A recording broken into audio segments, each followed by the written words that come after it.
Isolde escapes the greenhouse as animated grave roses attack. Alaric manifests to help her flee, deepening their bond. The greenhouse. The heat hit her like a living thing.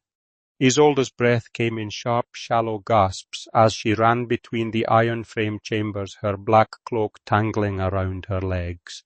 Behind her the grave roses moved with purpose, not the random thrashing of plants, but something coordinated, predatory. Thorned vines whipped through the stagnant air, snapping at the space where she'd been a heartbeat before. The sickly sweet stench of decay clung to her throat. She didn't understand how she'd activated them. One moment she'd been examining the specimens in the central chamber, tracing the dark knowledge written in the gardener's journals, and the next, the candles had guttered, the roses had begun to writhe. What have I done?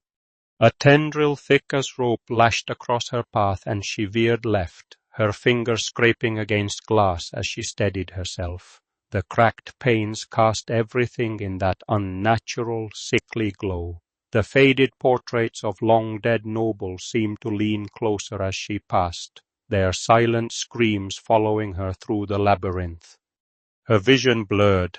The sight, that strange burning awareness that had opened in her since arriving at Nachtmar, was overwhelming now. Roses weren't just animated, they were searching for her.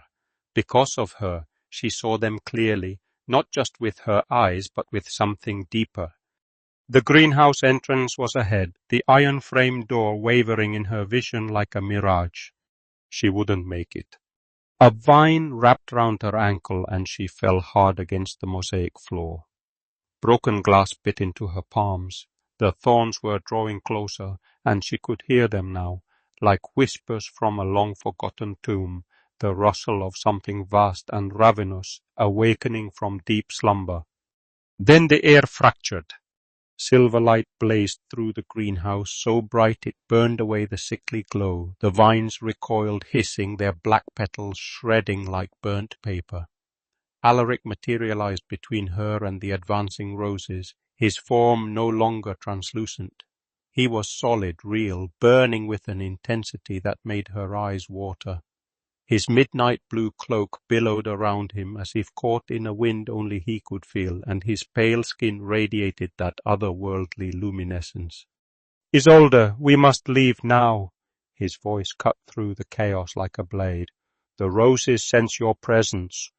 He stepped forward, placing himself between her and the deadly flora. The vines struck at him, and where they touched his skin they withered. His magic was pulling at something deep in the greenhouse's heart, unraveling the dark enchantments that bound the plants to Seraphine's will. Isolde pushed herself up, her palms bleeding.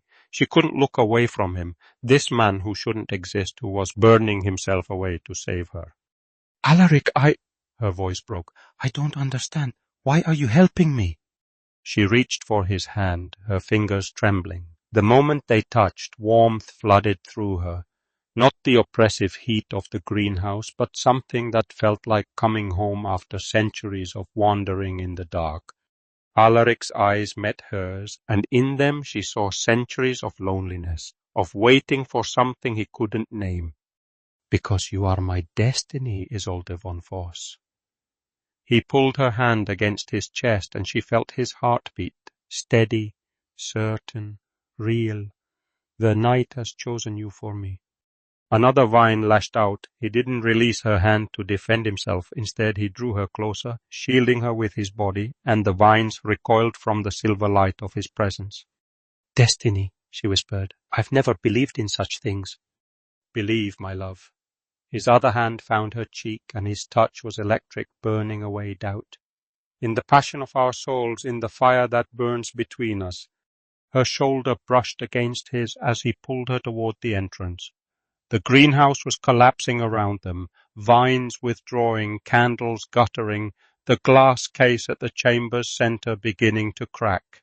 The grave roses were retreating, driven back by the force of his manifestation.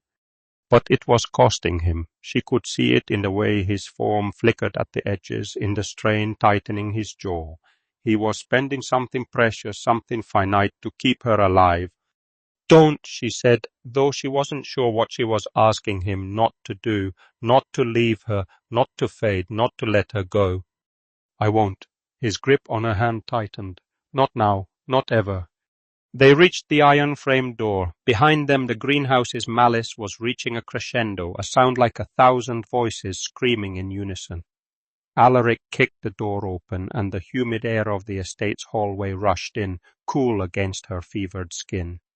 He pulled her through, and the moment they crossed the threshold, the greenhouse's grip released her. The vines fell away. The heat receded. Alaric stumbled, his form flickering more violently now. She caught him, her arms around his waist, and found him solid, warm, real, despite the way he was beginning to fade at the edges. "You're burning yourself away," she said. "For you," he pressed his forehead against hers. "Always for you."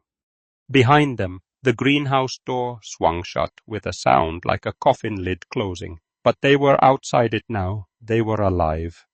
And in the darkness of Nachtmar's hallways, Isolde understood something she'd spent her entire life denying. Destiny was real. It had a name. It had eyes like obsidian pools. It had a heartbeat that matched her own.